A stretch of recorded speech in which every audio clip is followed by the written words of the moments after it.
speechless. What an incredible turnout for this historic event. I want to take a moment to introduce myself. My name is Rabbi Zushi Rifkin, and I will be your MC for this evening. For those that are just arriving, if we can ask you to find your seats, please. I'd like to officially welcome each and every one of you to this historic evening of tribute, hope, and inspiration with Holocaust survivor Joe Alexander, the man who survived 12 concentration camps.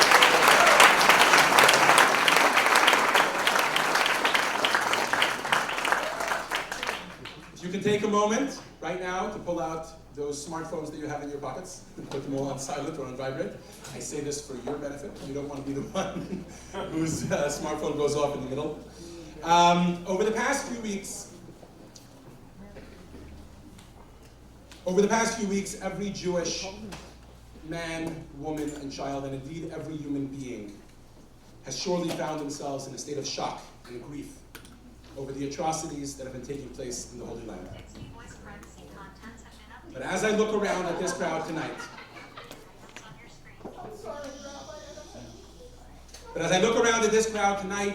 young and old, men and women from every race, color, and creed, I am humbled and I am given hope that support for our Jewish community is strong and that never again can indeed be a reality. Though the forces of darkness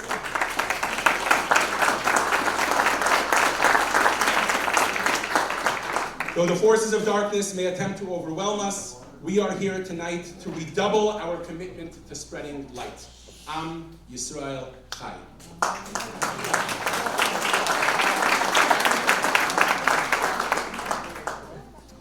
As the director of the Pasadena Jewish Academy, which is the adult educational arm here at Chabad of Pasadena, I feel immense pride and gratitude that we have been able to pull off an event of this magnitude in our beautiful city.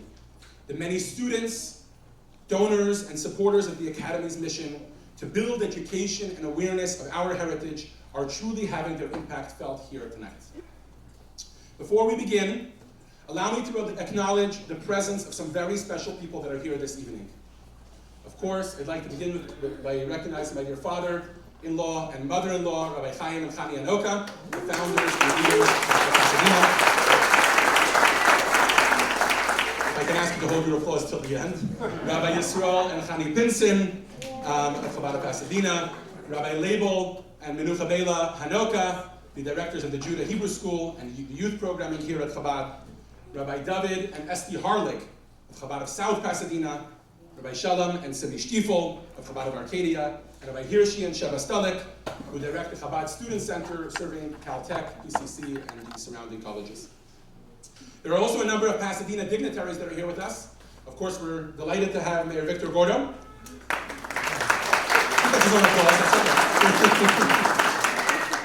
A dear friend of Chabad, Mr. Nick Rodriguez, Assistant City Manager. Mr. Mark Jomsky, the City Clerk. Tiffany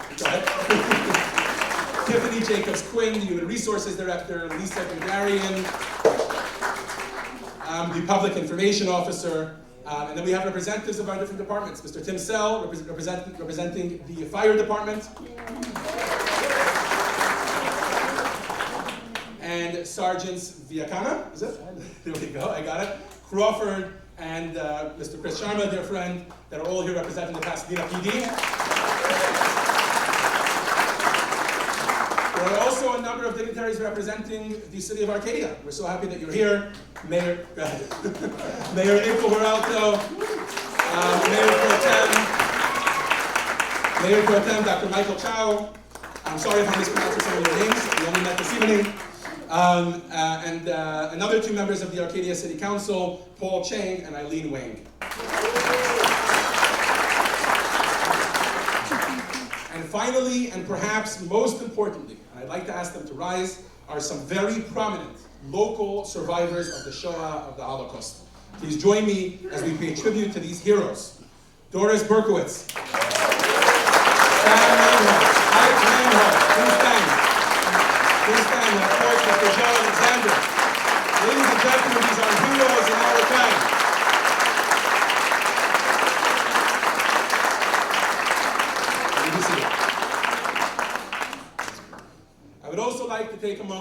to thank every single one of our sponsors who helped make this evening possible. They are listed in your programs, and if you'd like to join that list, I encourage you to do so by scanning the QR code inside your booklet. It's on that page. Trust me, we still haven't covered this evening, but that's not how we work at Chabad. We make the events happen, and Hashem does the rest. So if you'd like to help us support this evening, you can do so by scanning the QR code or approaching any one of the rabbis. Your support is very much appreciated. He was mentioned first, and I'd like to take a moment to introduce him. Everything we do here at the Pasadena Jewish Academy is built on the incredible work of Rabbi Chaim and Chani Hanoka, the founders and leaders of Chabad of Pasadena. This beautiful building that I've gotten so many compliments on from so many of you, the incredible community and the local recognition, you see it all here, is all they're doing. So tonight's event is largely to their credit. Thank you. On that note, I would like to invite my father-in-law, who may I say is just recently, and when I say recently, I mean Friday morning, returned from the land of Israel on a solidarity mission on our behalf.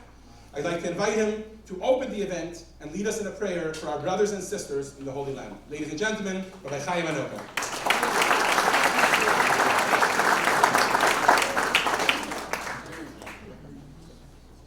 Just a very few brief remarks before we read a chapter of Psalms. So as Rabbi Zusha mentioned, I was privileged to be in Israel with 28 rabbis, largely from the United States, one from Canada, one from Australia, on a 2.5, 3-day solidarity mission. I don't have enough time to tell you what we actually saw there.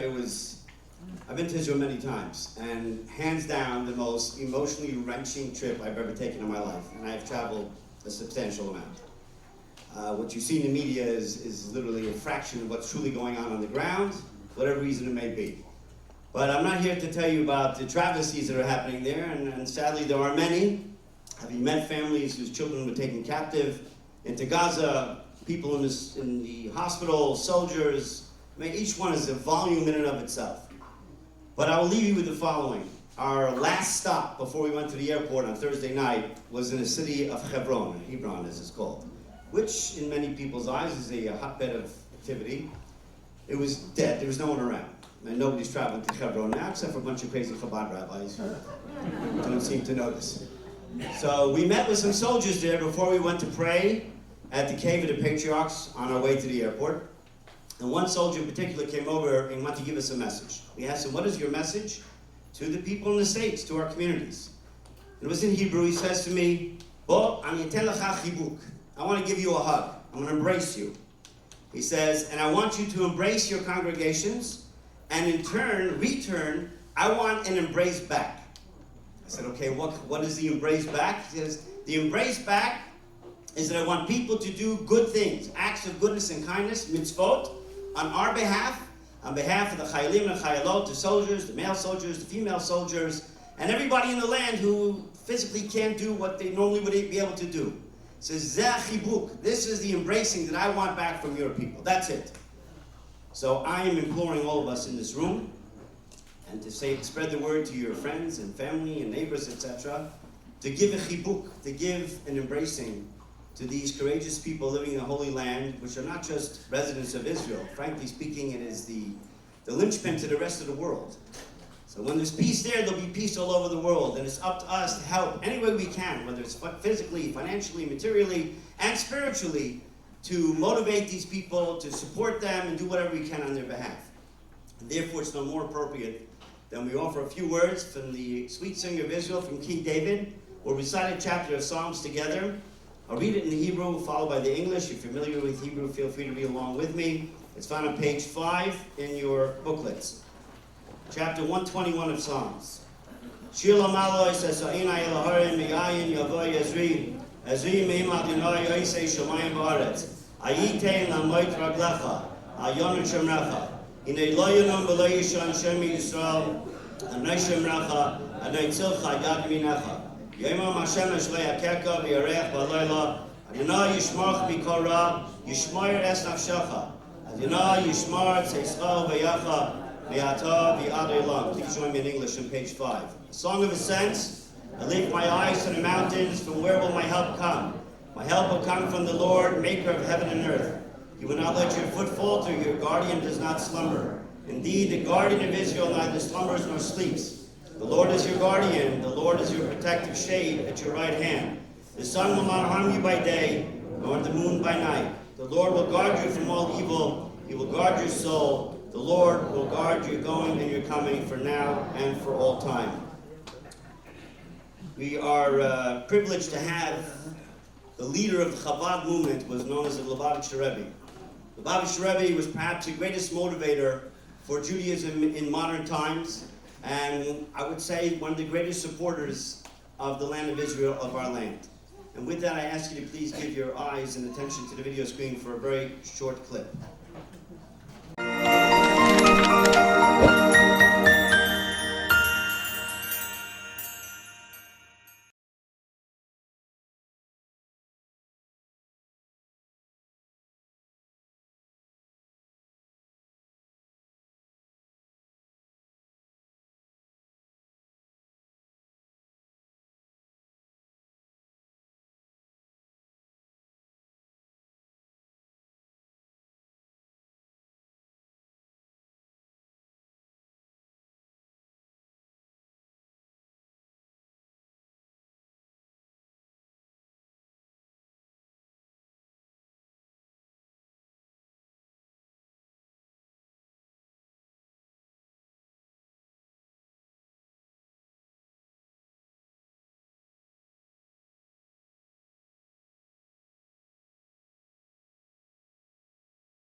One last request, and that is, while it may be counterintuitive to some people, because of the difficult situation we find ourselves in, the walking around with forlorn faces is not the way to serve God, period. And walking around in fear is certainly not the way to serve God.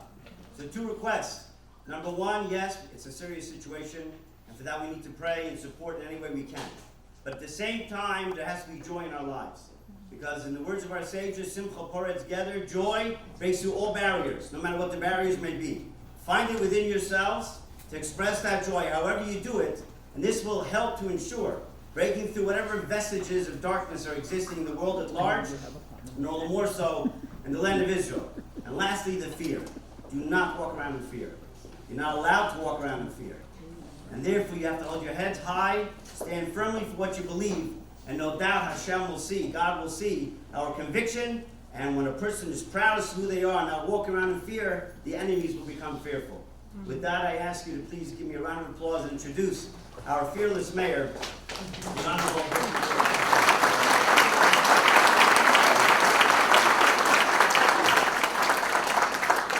Thank you, Rabbi. Can everybody hear me without the microphone? No. No? I was hoping for a yes.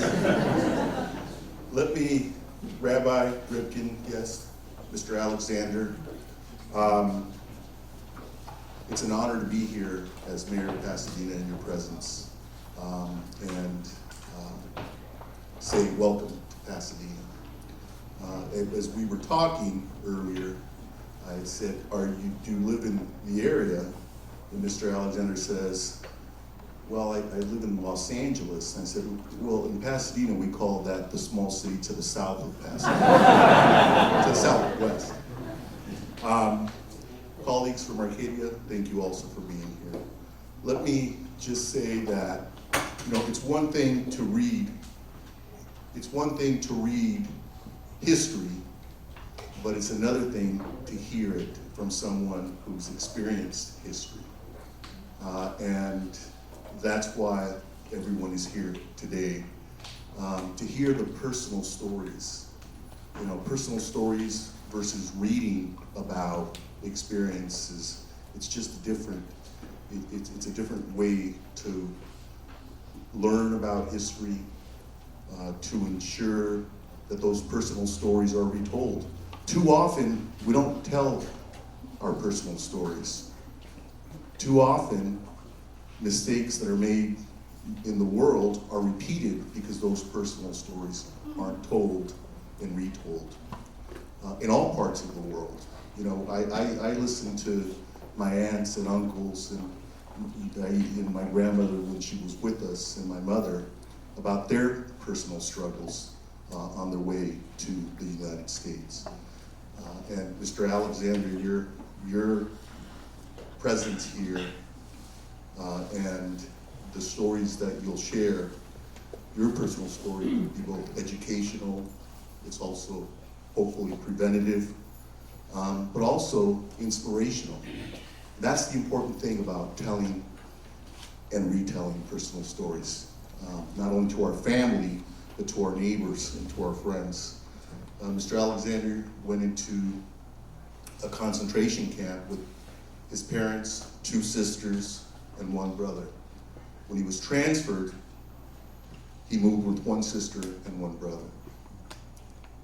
Ultimately, he's the only one who survived, but survived only after suffering one of the darkest cruelties, if not the darkest cruelty, imposed by mankind. And to be able to do that, and now still find the personal inspiration and the drive to educate people about your personal story is a very, very inspiring thing in and of itself. Always under the threat of death, Mr. Alexander built roads, dams, roofs, sewers, canals, railroad tracks, cobblestone streets, but always under the threat of death. He dug out potatoes that he couldn't even eat because the soup that he was given was a potato peel, not even the potato itself.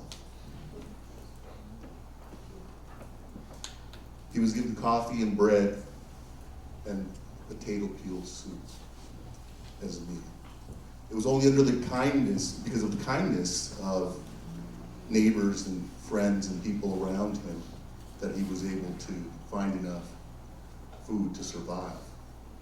And so in 1949, Mr. Alexander, you came to the United States.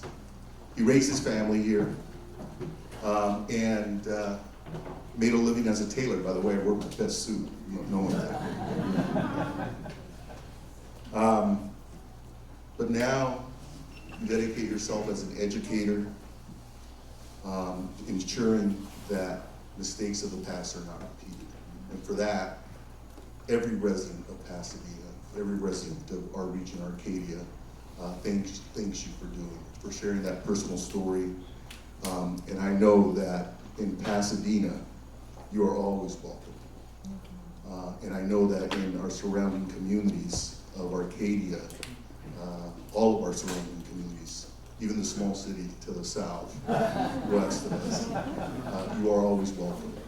And so today, I'm proud to proclaim you a permanent Pasadena resident. And we'll get you to move up here. But I just wanted to be here today to say thank you for sharing your story. Thank you for sharing with all of us what you have experienced in life so that others do not experience the same, particularly in this moment in time when we're seeing so much violence against innocent people in Israel and throughout the world. And so I thank you on behalf of all residents of Pasadena for your presence and your willingness to share your story. Now, there is nothing that I can give as mayor of Pasadena except for one thing, and that's the mayor's pin of the city of Pasadena. It may be a small token, but for me it represents a great deal because it comes with the love and affection of the people of Pasadena. And so I will give you my mayor's pin and hope that you will wear it even when you're traveling that small city to the west of us. Thank you and welcome.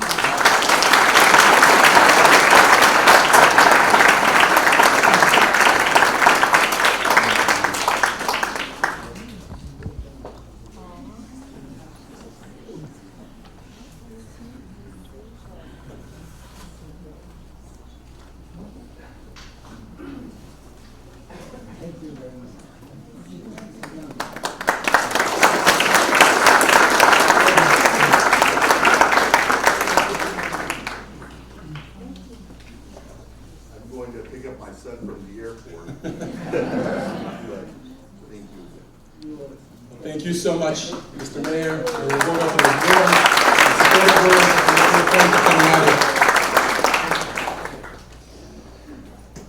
We will now continue with the memorial service. And we will begin by lighting 6 candles to honor the sacred memory of the 6 million Jews who perished in the Holocaust. To light the candles, we would like to invite 6 members of our community spanning the generations from then until today.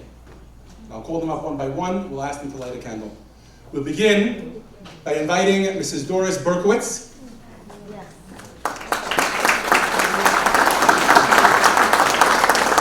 Doris lived through the infamous Kristallnacht and escaped with her family. We are going to ask her to light the first candle. Come around to this side, please. I'll ask you to light the first candle.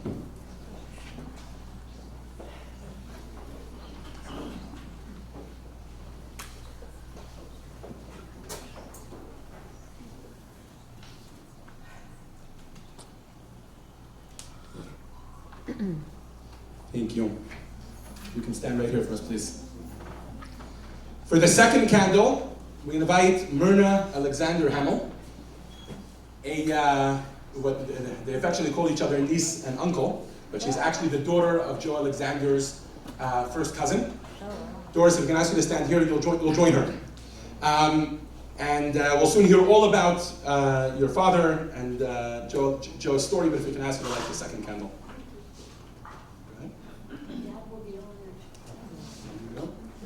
You can stand right here. Doris can stand right next to him. You can stand up on the step. There you go. That's easy. I'll stand up. There we go, we got it.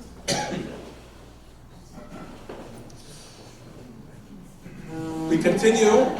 There you go. We continue by inviting Mr. Zach Dome, whose family perished in the Holocaust with the exception of his grandparents. And they came to Israel in the 1940s and started life anew. He is a proud father of a beautiful Jewish family that we all know here at Chabad of his own, to light the next candle.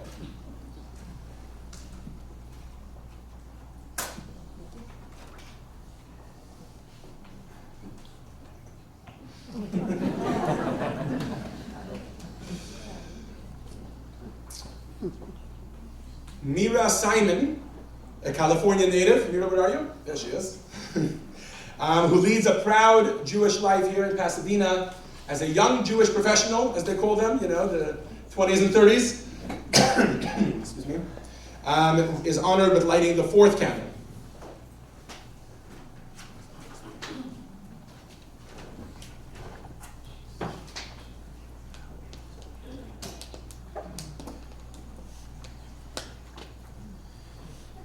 For the fifth candle, I'd like to call up Ruben Mirzoyan, a graduate. Ruben, coming up. He's a graduate student at Caltech, and I think it's significant to note that while Ruben's grandparents were murdered, excuse me, by the Nazis, Yimach Shemam, and their names be obliterated, today Ruben is a proud Jew on campus, keeping the light of Yiddishkeit alive.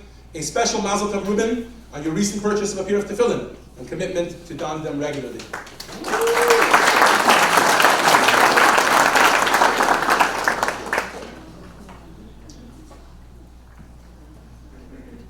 And for the sixth candle, we honor Daniel Shebi, a grandson of some very proud Holocaust survivors who I met myself and who have only just recently passed, and a proud student in the Chabad Judah Hebrew School.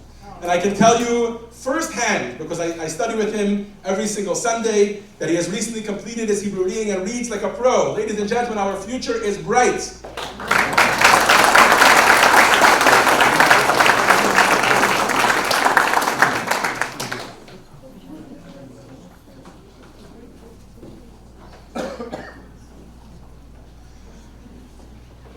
As I'm sure many of you have noticed, for tonight, we have added a seventh candle. As our hearts mourn all those lost in the most recent atrocity in Israel, we would be remiss if we did not include these holy souls.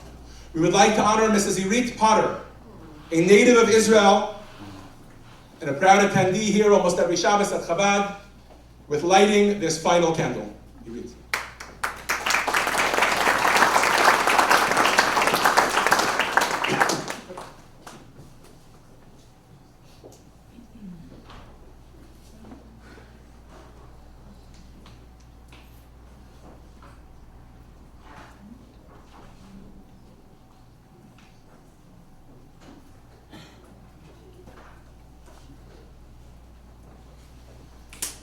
As we watch these candles, I am reminded of the famous words of King Solomon in Proverbs. Ner Hashem nishmat ha'adam. The candle of God is the soul of man. I invite you to join me in closing our eyes and experiencing a moment of silence and reflection for the 6 million flames of God that were extinguished during the Holocaust and all the other holy martyrs from throughout the generations.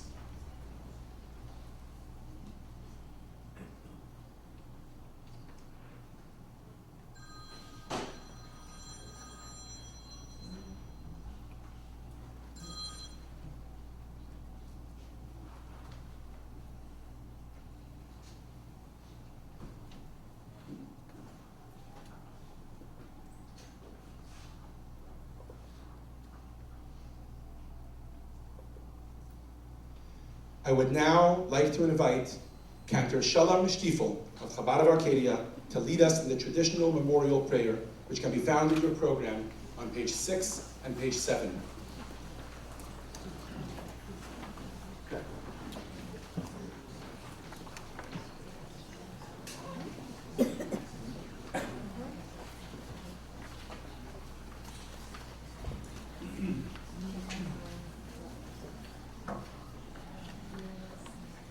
Yei l'molei rachamim shoicheim rogmim Hametei menucha nechayna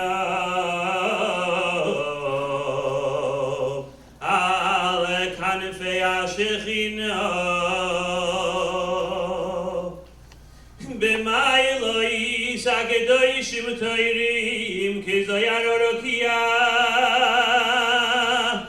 מזהירים אס נשמויס כל קרוי ויוקרוי ויסאי הן מצד אבי הן מצד בי הקדושים והטהורים שהומסו ושנהרגו ושנשחטו ושנשרפו ושנטבעו ושנחנקו על קידוש השם בעבור שנותבו צדקו ביד אזכורס נשמעיהם מגן עדן תהי מנוחסם לכן בעל רחמים יסתירם בסייסר כנפיו לעולמים ויצרוי בצרוי החיים אס נשמעיהם אדוני ונחלוסם וינוחו על משכבותיהם בשלום ונאמר amen. Continue on page 7 at the top. The 6 million Kedoshim, may God remember the souls of all my relatives, both on my father's side and on my mother's side, the holy and pure ones who were killed, murdered, slaughtered, burned, drowned, and strangled for the sanctification of the name through the hands of the German oppressors. May their names and memory be obliterated, because without making a vow I shall give to charity on their behalf. As reward for this, may their souls be bound in the bond of life, together with the souls of Abraham, Isaac, and Jacob, Sarah, Rebecca, Rachel, and Leah, and together with the other righteous men and women in the Garden of Eden. Now let us respond. Amen. Thank you very much. You may be seated.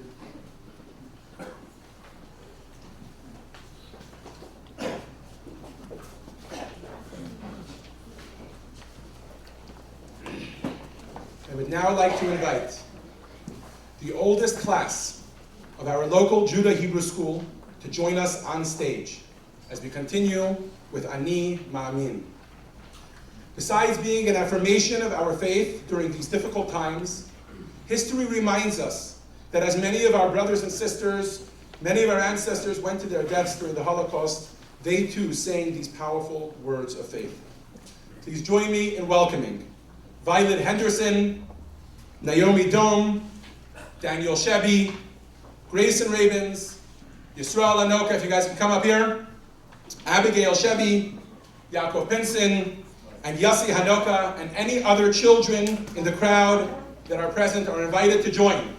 Paul, come on up. As they lead us in Ani Ma'amin. This can be found in your pamphlets on page 8. We will ask Cantor Stiefel to lead us. Ani Ma'amin, Ani Ma'amin, Ani Ma'amin,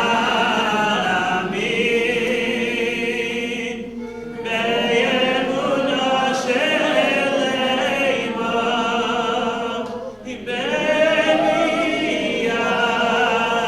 HaMashiach,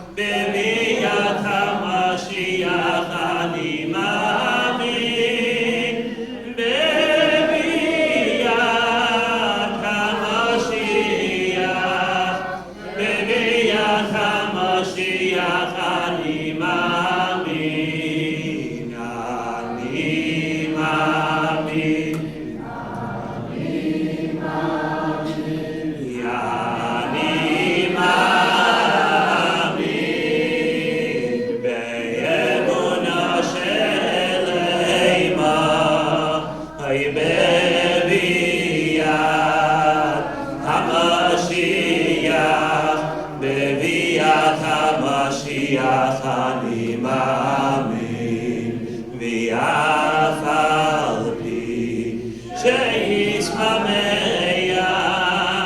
עם כל זה אני מאמין, ואף על פי שישמח אחר אלוהי בכל יום שיבוא.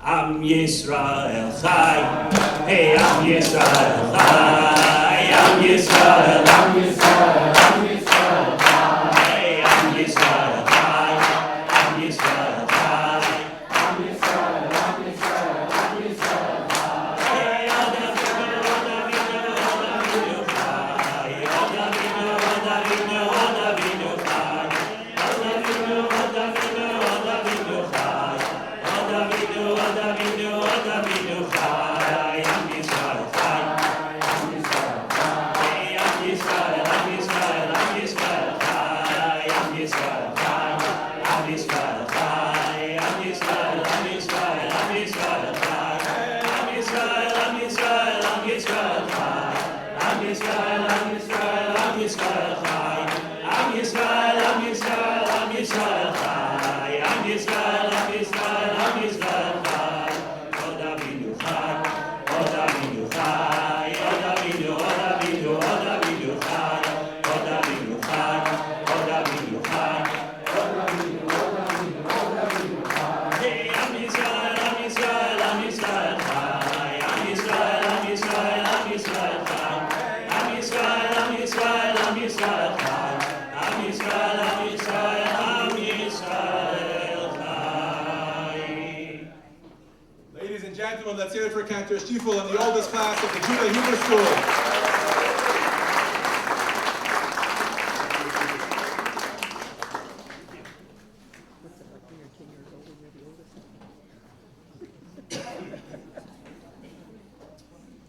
Thank you so much to Cantor Stiefel and the Judah Hebrew School for this uplifting musical performance to help bring each of us to a deeper state of reflection and inspiration. And now for our feature presentation. Joe Alexander was born in 1922 in Kowal, Poland. When the Nazis, Yamach Shemam, invaded Poland, Joe was sent to 12 different concentration camps, including Dachau and Auschwitz. His parents, his two sisters, and brother were all murdered in the Warsaw Ghetto, and his older brother and sister were also murdered. Joe is the only one in his immediate family to survive the Holocaust. But Joe never thought of giving up. As he puts it, I never lost hope and I never stopped believing in God. Our hope tonight is that he can inspire every single one of us in this room to increase our faith in Hashem, our belief in his Torah, and our connection to one another. Malina Saval is the editor-in-chief of Pasadena Magazine and a dear friend of everyone here at Chabad of Pasadena. But perhaps the thing that makes her most qualified to join us on stage here tonight is the staunch position that she has taken in combating Jew hatred around the world. She just recently finished heading a well-attended conference on fighting anti-Semitism in Hollywood, and as she will tell you herself, she has barely been sleeping these past few weeks as she bravely defends Israel on the world stage and especially in the media. Ladies and gentlemen, please join me in giving a warm welcome to Ms. Malina Saval in conversation with Joe Alexander.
Joe, it's really an honor to be here tonight.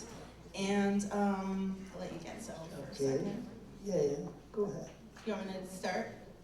Okay. Are you looking for the pictures that you wanted to?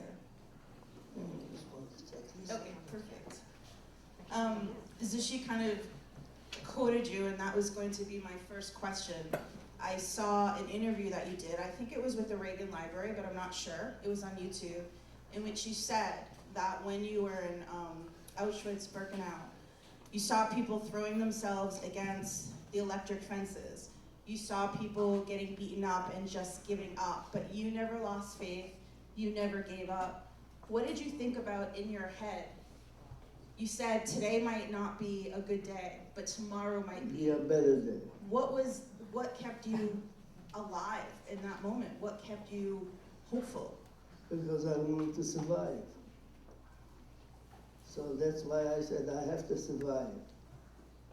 So I saw all that, but when people gave up, that's why they ran to the electric fence to get electrocuted or being beaten to death, because they did stupid things.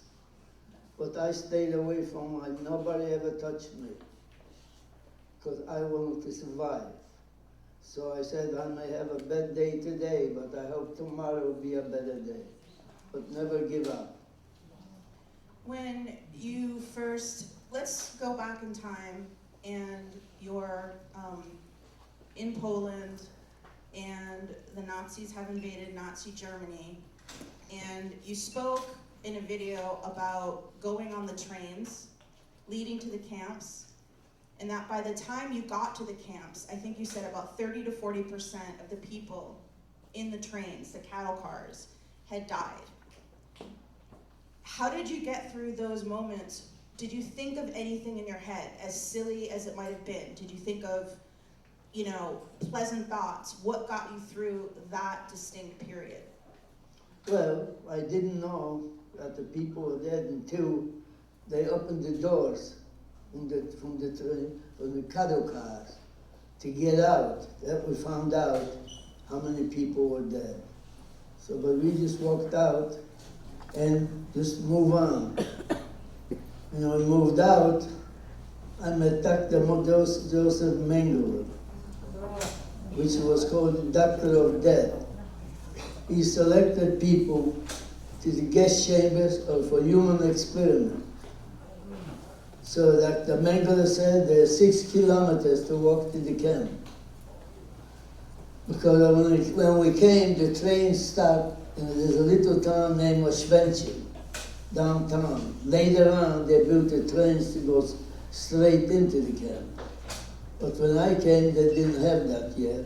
So we stopped downtown, and Dr. Mengele said, there are 6 kilometers to walk to the camp. And he's going to select some people to go to the left.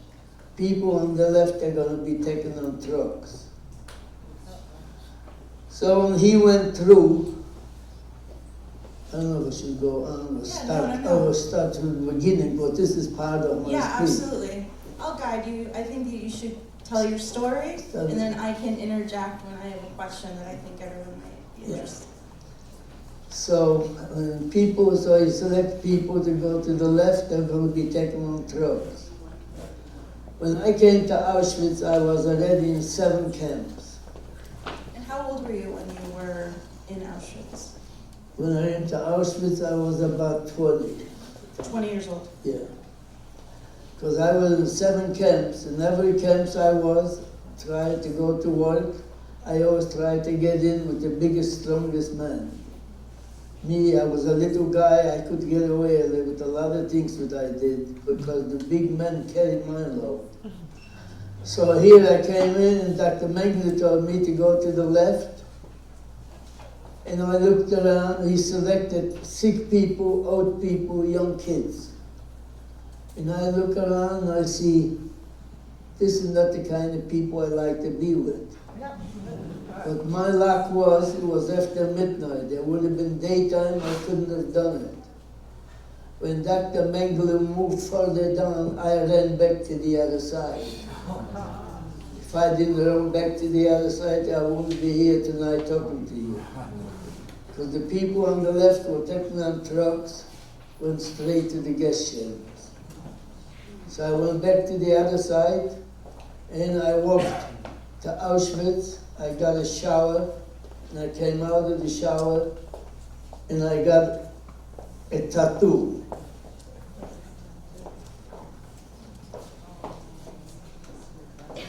As you can see this here, my tattoo is 142584. From that moment on, you had no name. That was your name. Got a tattoo, and there is Auschwitz too. It's called Birkenau. And then we walked over to Birkenau. I was in Birkenau for about 5 months, and I saw Dr. Mengele 2 times in Birkenau, but it was daytime, and he was far away from where I was.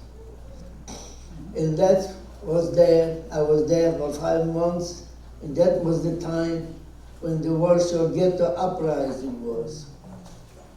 It was in April of 1943. So they said they need a big transport, but they didn't want to take any people from Poland. They only wanted people from Hungary, Greece, Italy. But at the end, they were short about 300 people. They said, now we'll take some people from Poland. So I went a report, and I was going back to Warsaw.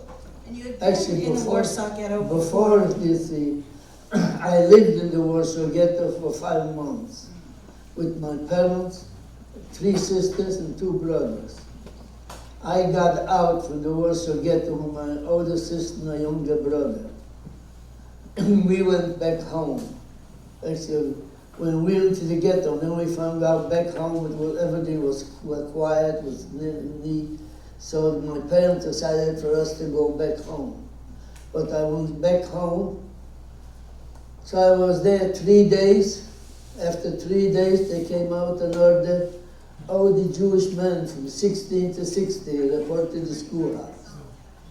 So I reported to the schoolhouse, and off I was going to the camps. And that's when I was going from camp to camp. The first camp I was going to was we were building a canal. We stayed in the water up to the knee without boots, and it was October, November. In Europe, that's already winter time. So I got sores on my legs, on my arms, and that was a camp where actually you work on the weekday, and on weekends you can go home. So after about 5 weeks, I got all the sores on my arms, my legs, I said. I went home one weekend, I said, I'm not going back. Monday morning, the police came to look for me. So my dad said, no, he's not here, he's supposed to be in the camp. So that's when I stayed away from home for a while. And that was the time when they started to build a ghetto, a wall where the Warsaw Ghetto was going to be. I have one question that I think maybe people would be interested.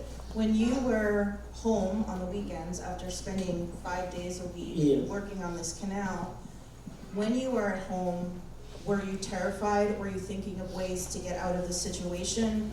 What was going through your head at that time? Well, you had nothing else you could do. You had no place to go, nothing to do, no matter where you go. At times, let's say you not report, you go to another city. The same thing happened at the other city. There was no place to go, so you had to go back. So after that, after they built the wall in the Warsaw, and they put the Warsaw Ghetto in. That was a small area they picked out for where the ghetto was going to be, and they put in over 400,000 people. So the life in the ghetto, you can't even imagine how terrible, how bad it was. You walked out in the morning from the streets with the sidewalk, dead people everywhere. So I lived in the ghetto for about 5 months, and we found out that back home, since we left, nothing has changed. So my parents decided, for my older sister, a younger brother, and I, we should go back home. So he paid off the guard at the gate to go out. We got out, and my sister and brother take one street, and I take another street, and we go through town. We will meet on the outskirts of town. I walked for about 2 blocks, and I had a Polish teenager comes over. He said, "Give me some money, I'm going to report you." So I figured I gave him some money, I got rid of him, and keep walking. Well, he got on the streetcar, rode the streetcar for a few blocks, and comes over again, "Give me some more money." So this time I gave him some more money, but I changed the street and I lost him. And I walked to the outskirts of town, and I met my sister and brother, and we went home. And that's why I say when we came home, so I was there about 3 days. That's when they came home with the order 16 to 60 Jewish men to report to the schoolhouse, and off I went to the camps. The first camp I went to, we were building a dam. You cut down hills, we had little electric cars, you fill them up, and they take them to another place and they dump it. The work we were doing was very hard work. We had to use picks to loosen up the ground. And the food you were getting was a piece of bread like this in the morning, and a cup of coffee, and you went to work. You came back from work, you got a soup, was from the peels of potatoes or spinach. Doing that kind of work, you couldn't survive. So I was in the camp. There's a city named Poznan. There were camps in the city and around the city. So people were dying every morning. They took dead people out. The camp was getting small. The same thing happened at the other camps. So I kept moving from camp to camp. Went to the other camp, then I was building sewers with little cement pipes on the ground. That lasted a short time, then I moved to a camp where I was a roofer, doing roofs. Oh, these camps didn't last too long. Then I moved to another one of the cobblestones in the street. But the same thing happened all this time. People were dying, so I kept moving from place. But the only way you could survive, we worked with civilians. If you could manage to get just a little extra food, that's the only way you could survive. So I always managed to get something, so I was good enough for them to work, so I kept moving. Then I went to one camp. We were building an airport. I was near the railroad tracks. After being in 7 camps, train arrived. It wasn't a passenger train, the cattle car train, where they put 30, 40 people into one boxcar. The destination we were going, it takes maybe 5, 6 hours at the most. But we were riding around for 3 days, no food, no water, no facilities. And that's when we arrived in Auschwitz. So as I said, we came to Auschwitz, 40% of the people were dead on the train already. And that's when I met Dr. Joseph Mengele, and that's when we said he selected people to go to the left. So that's when I have a question about did you lock eyes with Dr. Mengele? Like, how close to him were you at this first time? Not too close. Okay. Excuse me, not too close, because actually it was after midnight. Okay. It was dark. So I said, look, he called you, selected go to the left. I went to the left, and I ran back to the other side, and I went to the camp. And that's when I went to the camp, and then I got the tattoo, and I went to Birkenau, it's the Auschwitz too. And that's when I saw people gave up, running to the electric fence to get electrocuted. And Birkenau, Excuse me. that's where the crematoria are.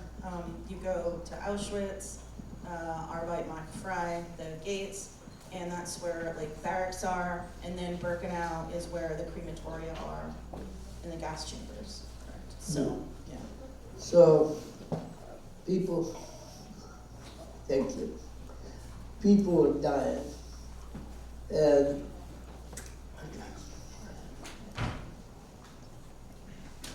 We're having a beverage break.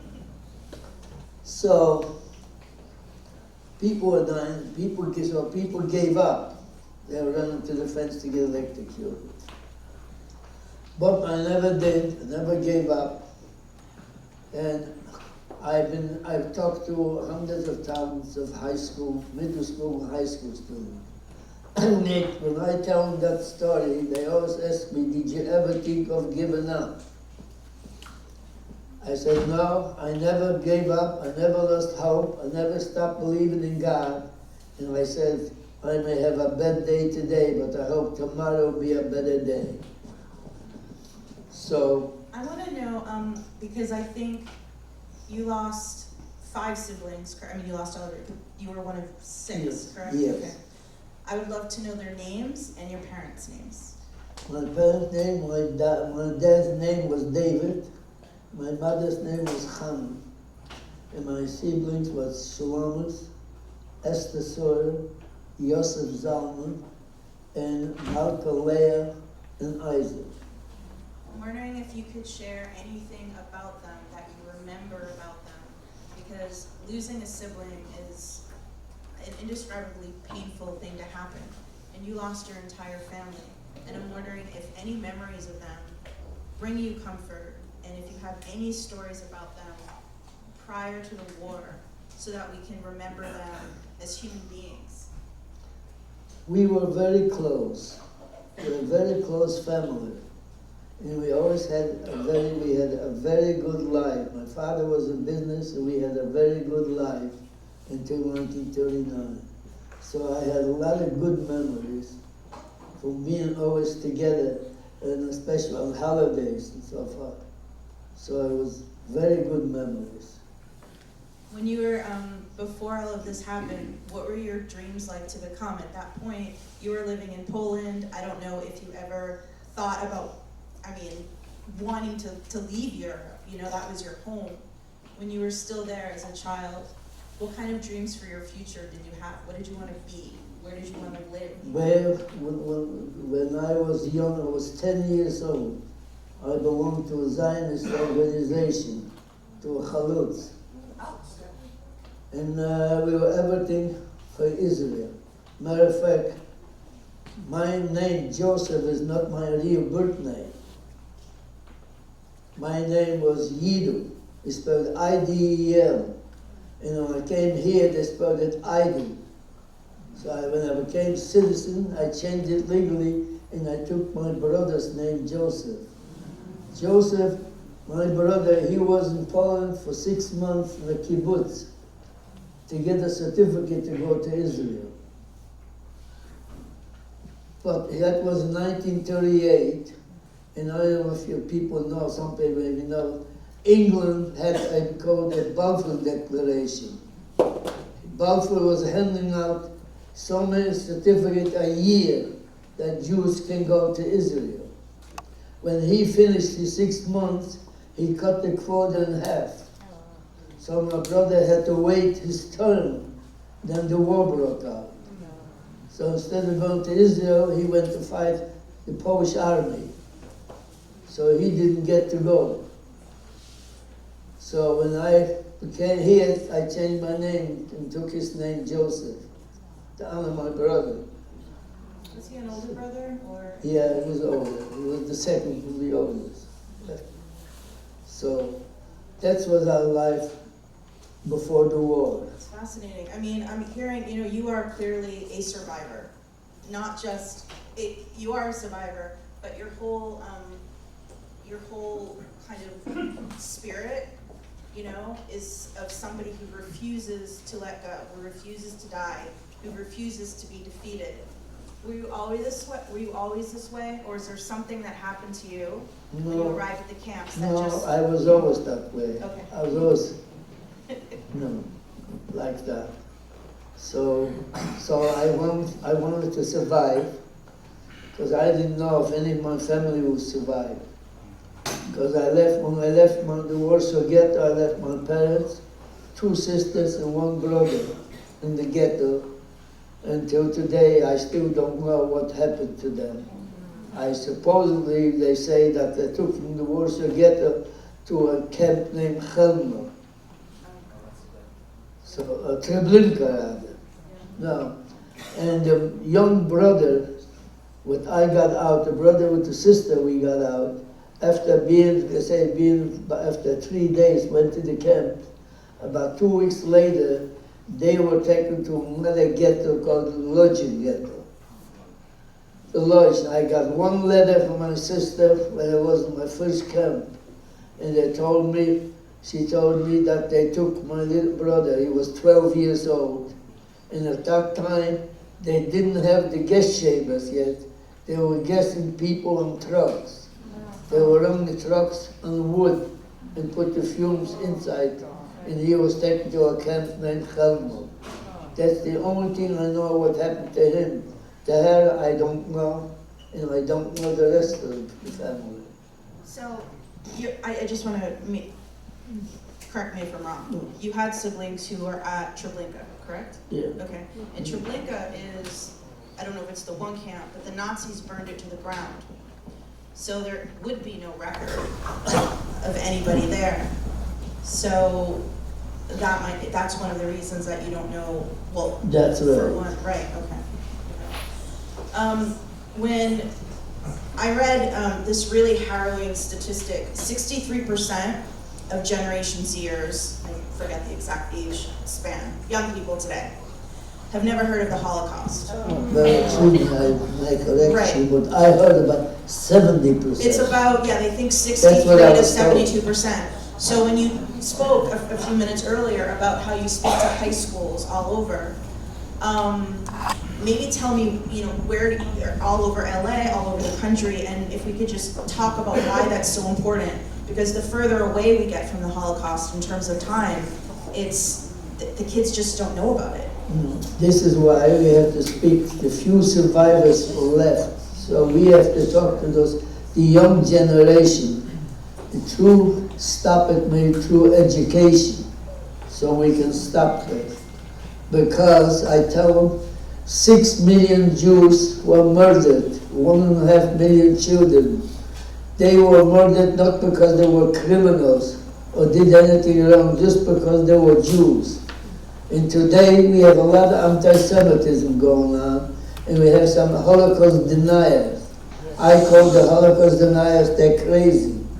Because the evidence is still in existence today. You go today, I was back, Auschwitz, Birkenau, Dachau, Majdanek, Treblinka, all the ovens in the gas chambers are still there. Matter of fact, I was just back in May to Dachau to celebrate 78 years the liberation of Dachau. I'm sure, have you been on one of the March of the Living trips, speaking to the youth that travel to Poland? Have you gone on organized trips with students to No. No. No, I get invited by the German government. I was there in 2015. Matter of fact, I spoke to Angela Merkel in 2015. And so I was back there to celebrate the 78 years liberation. And I spoke to a lot of people in Germany, about over 2,000 people, general public there. And then I spoke to a lot of schools in Dachau. So in here, the same thing, I speak to the schools, and a lot of Chabad, all the Chabads, I think in California already spoken, and also beyond California. I was last week in South Dakota. What was that like? It was good. Here? Very good. Yeah. And I was, Tell us about because I've been to South Dakota several times. It's not exactly a hub of Jewish activity. But there are Jews. There's Jews everywhere. Did you speak to non-Jews as well when you were there? I assume? Yes. Yeah. Okay. yeah, I said in Auschwitz, I spoke Right. over 2,000 people, general public, plus high school students beside that. I lived in Pennsylvania. So now next week we're going to Northern California. So we go, we speak all over, get as many people we can get. So to let them know what happened. When you're talking about, it's always been incumbent. Holocaust denial is still something that is happening today, and 3 weeks ago. And I call them crazy. They are absolutely crazy. There's nothing logical happening there. But we still have today what the Hamas massacre that just happened. So many people are going to Jews and saying, "Show us proof it happened. Show us proof," which is not a new thing. Jews are always being asked to prove that horrific things have happened to them. So when this happened, I mean, a lot of people just couldn't believe it. A lot of people are so jaded that they could believe it. I think people were in shock. I think people are angry, sad, heartbroken. What was going through your head when you heard that this happened? Because it is a genocide. I mean, these are people that invaded Israel for the sole purpose of killing Jews and annihilating Israel. Well, that's what happened in Israel now. That's It's like that's how it started in Germany in 1938. That's what it started, like this, and that's terrible. So this has to be stopped. We have to stop it wherever we can, whatever means we have, and especially now I say is the high school students. They are our generation future.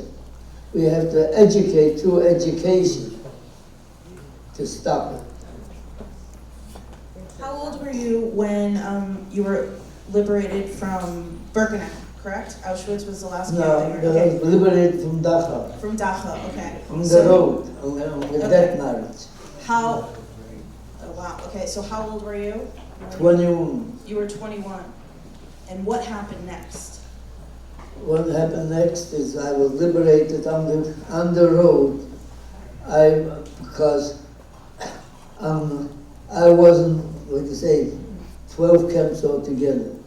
But after, on April 28, 1945, I was in a camp where Dachau had 12 sub-camps around Dachau.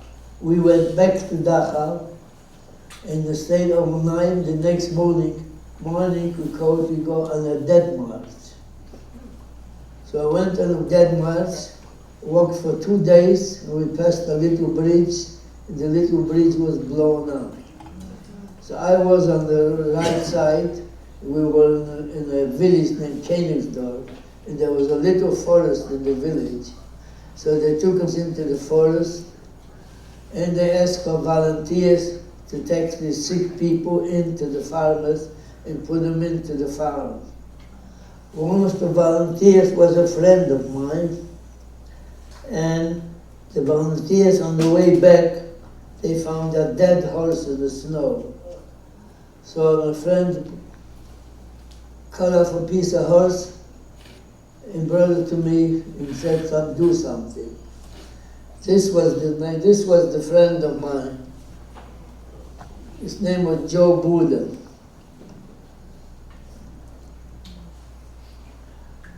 So he came back with a piece of horse meat, and I made a fire with barbecue. That was the best meal we had in a long time. That was the last time you ate horse. Yeah. So we came back, well, then they came back, and during the night, the guards disappeared. We didn't know till next morning. Then the German police came, and they took us to the village, and they disappeared. That was in the morning, about between 8 and 9 o'clock. So we just walked around the village and see what's going to happen next. So looked around between about 12 and 1 o'clock, an American tank moved in and were liberated. And behind the tank were the American troops. So they're trying to block off the city, the village, not to let anybody out. But we were a group, we were nine of us. We were in the camps over 5 years. So we didn't want to get blocked out. So we start to walk, break through and start to walk, and we walked for about 1 or 2 kilometers. And there was a bakery. We got into the bakery and everybody got a bread. You had a bread, you were okay. And we kept walking, and we come to a town named Bartels. And you see 3 American soldiers were walking. They were Czechoslovakian descent. But they were walking, they couldn't walk, they were holding on to each other, they were so drunk that they couldn't walk. But I guess the clothes they saw was to ask, are you Polish? So yes, so I said, come on. So they took us in to an underground bunker. It was a warehouse, you couldn't see the end of it. So the first thing, we changed clothes. Everybody took a backpack and put some food in. And then they had a big row of bicycles chained up. They broke the chain, and everybody got a bicycle. But then when the American troops came into the village, they brought the people to the same city. There used to be a German Air Force base. They made a DP camp, a displaced person camp. But we didn't want to go to a camp, so trying to get out of the city, you couldn't, because it was after 6 o'clock, and 6 o'clock was curfew. So we hopped over about 3 or 4 fences, and we came to a German inn, and taken over by the American troops. In the back of the inn was an empty house. So we moved in and took over the house. So we stayed in the house about 10 days. Then they came out with an order, anybody who lives outside of the camp has to move into the camp. So I moved into the camp and I was taken back to Munich, to another DP camp, but you were free. You wanted, you could live in the camp or you can go any place you want. So I lived in the camp for 3 days, and then a few friends of mine and I, we were in a camp 50 kilometers from Dachau, the camp named, city named Landsberg am Lech. There was camp number 7. We were there before going back to Dachau. So we decided to go back there. In Landsberg was a lot of DP camps, but in Germany. Landsberg was one of the biggest DP camps. So I went to the DP camp and we registered at the camp. They gave me a room, and the next morning I moved out about 7 kilometers from town to a farm, and I lived in a farmhouse. So I lived in a farmhouse. Who were you with at the farmhouse? Hmm? Who were you with at the farmhouse? Who? It was you? Who Just- else? No, the farmers. The farmers. Farmers owned the farm. That's Yeah. So I moved in, this guy just rented a room. So I lived in the farmhouse about 6 weeks, and I decided to go back to Poland, to my hometown, to go to the house to see if any of my family survived. So I came back to Poland, went to the house. So I had some survivors who were living on the 2nd floor. On the 1st floor was some Polish people living. But they said no immediate family survived. Only one survived was a cousin of mine, and he is in a different town. And the cousin of mine that's him on this side of the picture. What's your cousin's name? His name was Mark Alexander. We had the same last name. I was separated from him, and that's his daughter right here.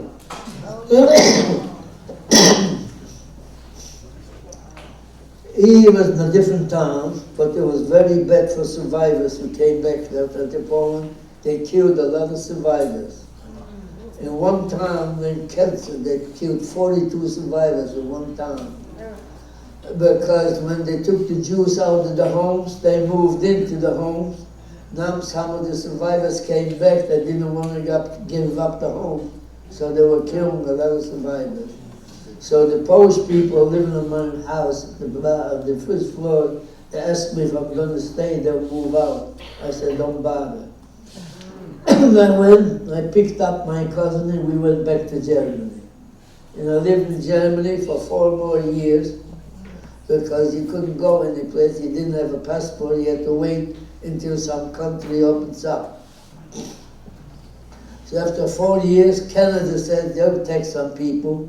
So I went to register, and then you have to wait until they call you. Took a long time, didn't hear anything from them. So meantime, a friend of mine lived in the next village. He said, now you can go to Munich and you can register to go to America. So I went to Munich and registered. It took only about 2 weeks. I got a notice to go get checked out by the American doctor, and then the FBI to check you out. And then you got a note to go to Bremenhaven, that was important in Germany, to get the boat to come to America. So I came in April of 1949. April 30th, 1949, I arrived in New York. Came to New York, everybody had to have a sponsor. Either have some relatives here or an organization. I didn't have any relatives here, so I had a sponsor by a Jewish organization named John. My contract was Harrisburg, Pennsylvania. So I was sent to Harrisburg, and I got a job working as a tailor for a man who had a cleaning store and tuxedo rental. And that man, his name was Max Kaplan. A father couldn't be better, and this man was to me. So I was there about 6 months, and then my cousin who survived, he had an uncle here in Santa Monica. So he came here in October and told the uncle that we were the only 2 survivors from both of our families. So the uncle called me a few times. I should come here to Santa Monica, and so we can be together. So I came to Santa Monica in 1950, and I'm still here in Santa Monica, in California.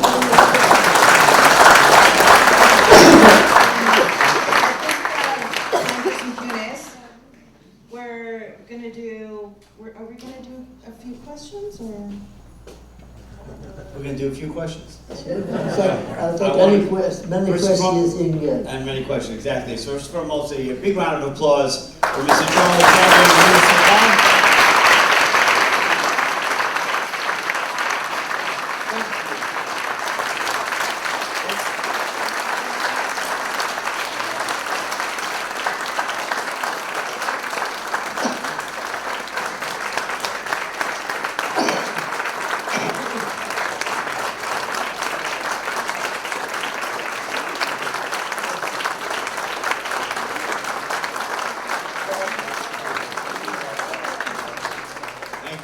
Ladies and gentlemen, so many of you have submitted questions.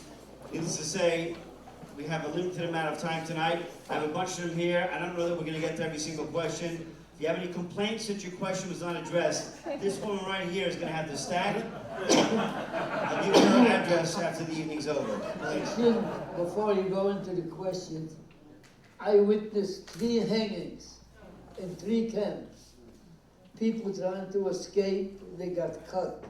And on Sunday we had to gather around watching being hung. I saw 3 times. So how do you feel about the German and Polish civilians who are complicit in turning a blind eye or worse?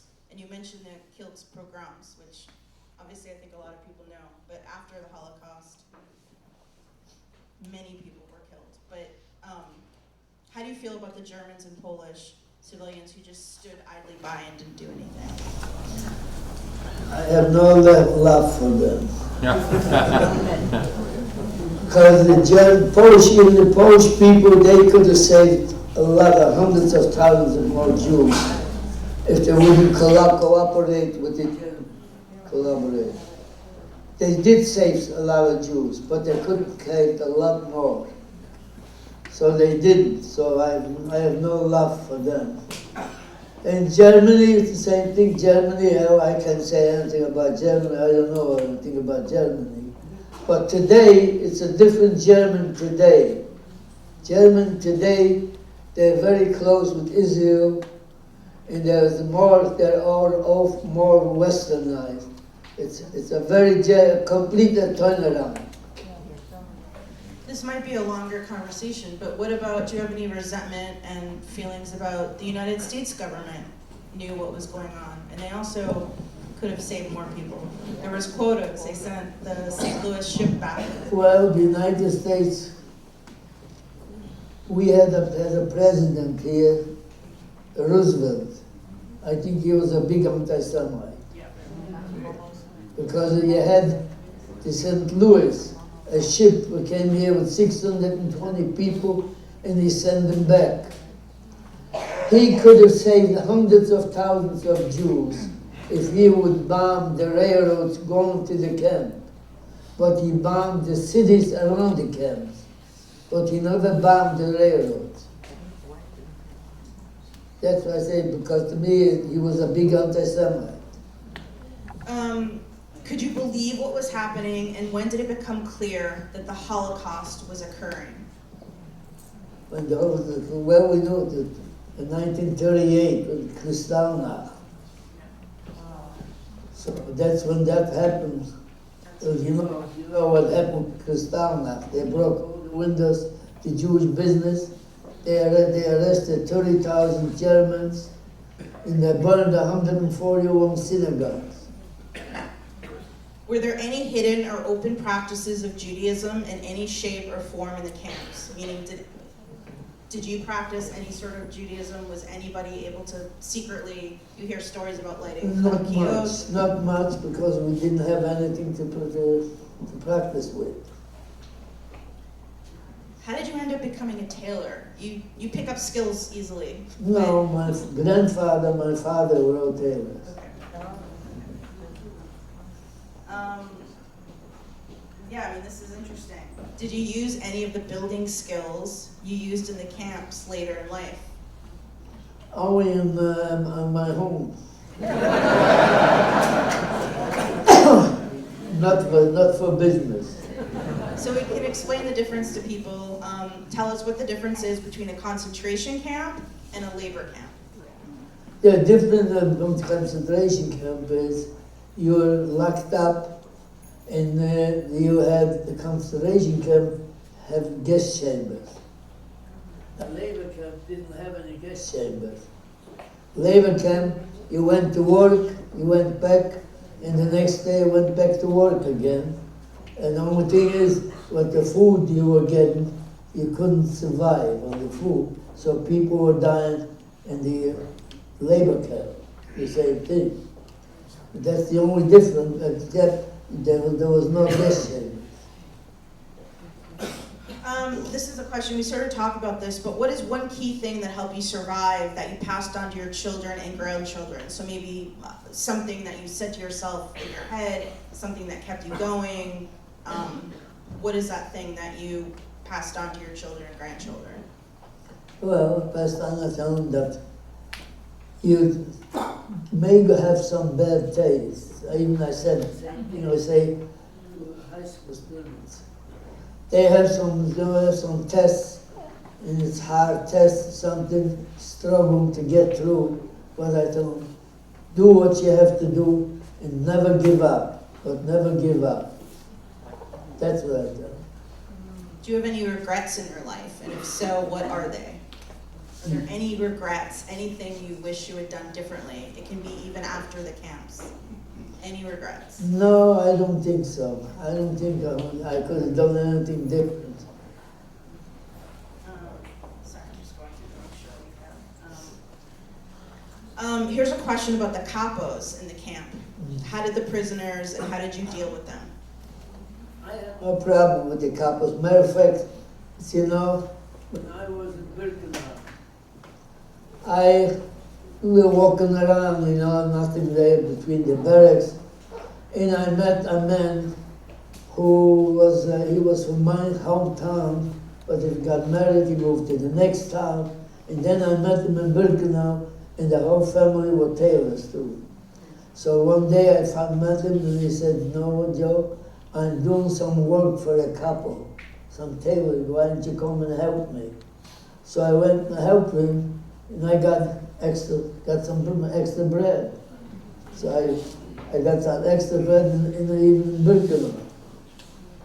Now, this is kind of a big question, I don't know, I'll just ask it and then what can we do now so that what happened during World War II doesn't happen again to Jews? But it's happening, and not to the same degree, but we spoke about this earlier. What happened is another version of this. Education, what is the, what can we do to stop this? I think it's probably education that you spoke of. That's what I said, through education, it's the only way. Because I was told about 70% of the students I talked to say they never heard about the Holocaust.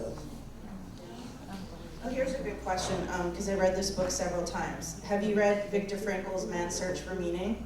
No, I didn't. Okay, then we're gonna, it's a great book. I mean, it's depressing. I got too much stuff to You don't need to read this. Two people are asking about Man's Search for it's a thin book. Let me see. Okay. We spoke about this too, but just again, I think it's a good thing to talk about. What message do you have to Holocaust deniers or anybody denying horrific atrocities against the Jewish people that happen today? Well, that's why I said to the students, and I talked to a high school student, tell them, don't listen to the Holocaust deniers, because they're crazy.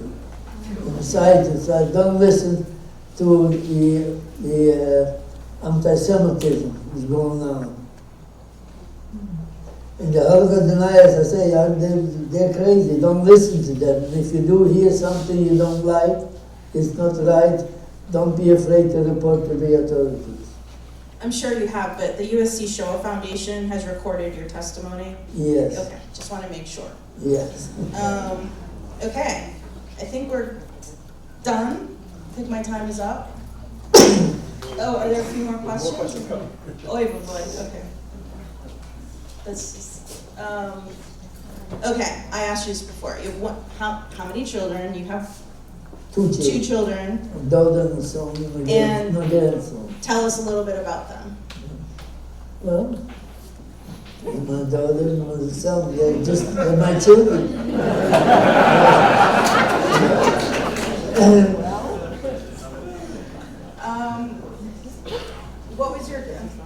What was your daily schedule like in Auschwitz? Maybe take us through. Auschwitz, Yeah. daily schedule was, there was nothing, there was no schedule. You got in the morning, you got a piece of, a cup of coffee and a piece of bread, and that's, we just walked around between the barracks and with friends, talk to friends, and that's all you can do. You spoke about your cousin and also you knew people that you met. I guess, do you still talk to anybody if they're alive? Friends that you met during the camps? Do you still have conversations with them, even today? I don't have anybody. I had some friends, a few friends, but they're all gone. Unfortunately, I don't.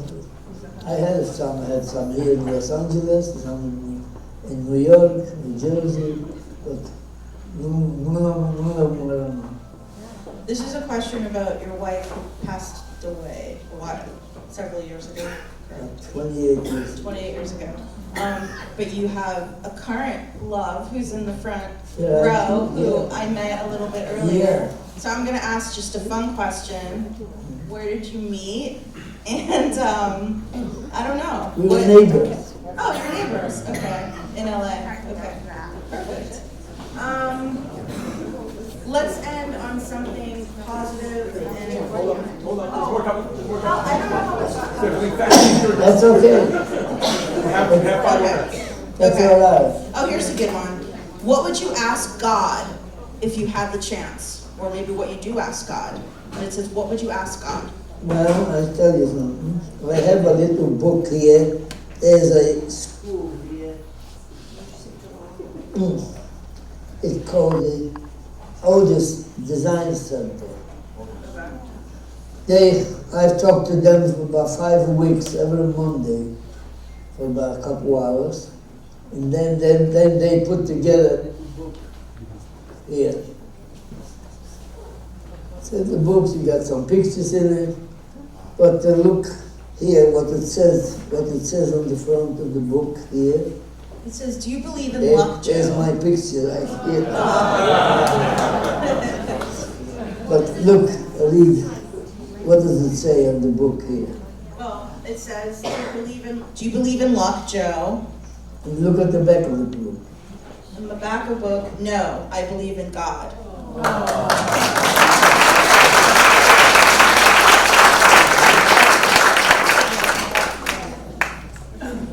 So there's your answer. This is a good question. You're, Yasher Koa, you are older than a lot of people. So, what is your secret to a long life? I'm interested in even practical things. Exercise, eating, meditation. What is your secret for... Secret is keep busy. Keep busy and don't eat any junk food. Eat the right food. Easier said than done. There's no secret. Just keep busy. That's what I'm doing. I'm keeping busy almost every day. We're going to stop the questions. No more texting the questions. Whichever ones we have left, that's what we'll do. Did you have nightmares? Do you ever still have No. nightmares? No. How is that? You just never have nightmares? No, I don't know. I never have nightmares. What would you want us to daven for? What is it? Daven, pray. Daven. Hit palel. Pray. Pray. Yeah. What would you want us to pray for? Pray for Or daven for? well, we daven, pray every day, every year. Time. Matter of fact, I'm a gabbai at my synagogue. Oh, okay. Which synagogue? At Halav Temple Bethel. Oh, okay. Matter of fact, I'll show you a picture here. We used to have a synagogue in our house. Yes, in Poland. I have a picture here, I'll show you. There was a group.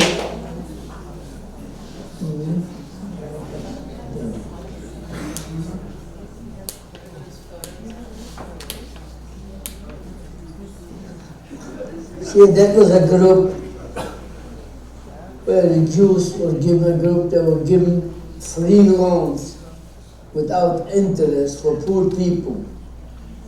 So they rented a house in our room and they met once a month for about 3 hours, 4 hours. The rest was empty. So my dad made a synagogue. So we had a synagogue right in our room, in our house. All right. I So want he to says thank he made you. his face at castle. How many languages do you speak? 4. 4. Okay. Yiddish, English, Poland, German. Okay. Thank you so much for being here. One last question. Actually, this question was from God himself. God sent in the last question, and he asked, what is your relationship with God? Well, God is good. That's why I'm a gabbai at the synagogue. Okay. So that should answer your question. First of all, a big round of applause again for Malina Saval.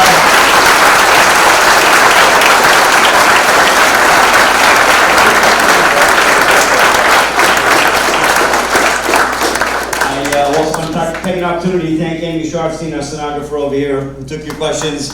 So a big round of applause for her as well. And to that, our Rabbi Zushi and Gitti Rifkin, without whom this would never happen. So, man, woman, reality. Now, they know who you are. You gotta stand up. So they know who you are. Okay.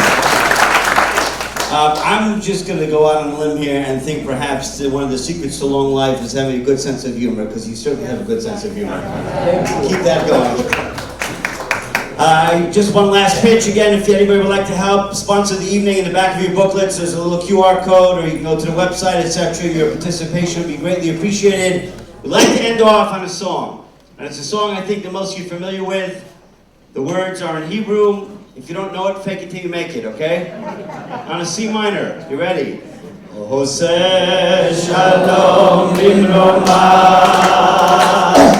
הוא יעשה שלום עלינו ועל כל ישראל.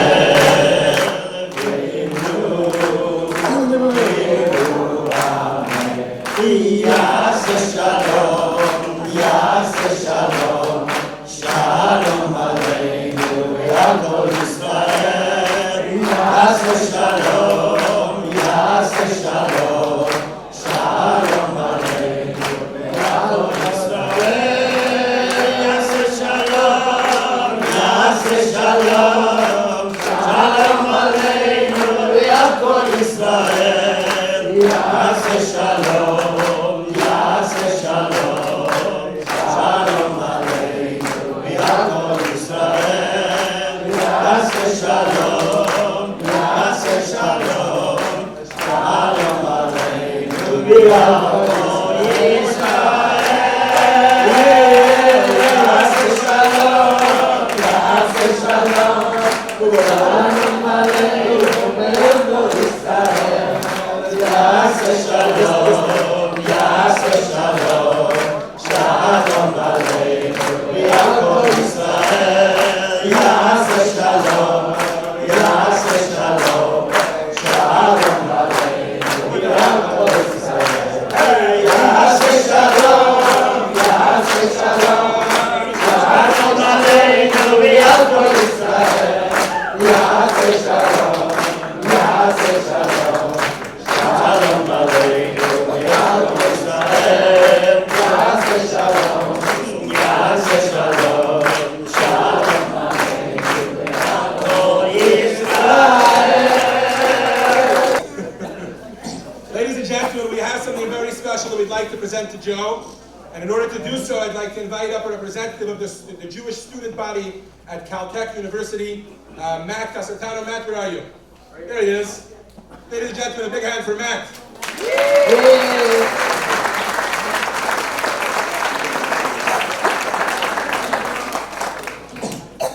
Wow, that was such a powerful speech and I guess question and answer session. It was just incredible to hear about your life, the stories you went through. And I could say, speaking for everyone here, that that was really, really inspiring. And especially for me, I'm 18 now. So when you were my age, you were in a concentration camp. You were going through clearly a lot, as we heard today. Your life was filled with a lot of horrors, a lot of evil that you witnessed. And yet you had hope through all of it, and that is so inspiring to me. And so inspiring, I think, to everyone here. What you said, that every day, even if it's a bad day, we can always have hope that tomorrow is going to be a better day. And that is something that can never be taken away from us. Hope is something we can always have, and I just found that that was so inspiring for me. And I think in saying that I'm speaking for everyone here, that your message was just incredible. And so in honor of that, on behalf of Chabad of Pasadena and I guess Chabad of Arcadia as well, I would like to gift you and the Chabad Student Center of Caltech, all of Chabad of the San Gabriel Valley, on behalf of all the aforementioned groups. Here's a menorah, and I think this is an incredible symbol of hope. That light that was supposed to burn for only a day lasted for 8. That's right. 8 days. Thank you very much. This is very unbelievable. That's beautiful.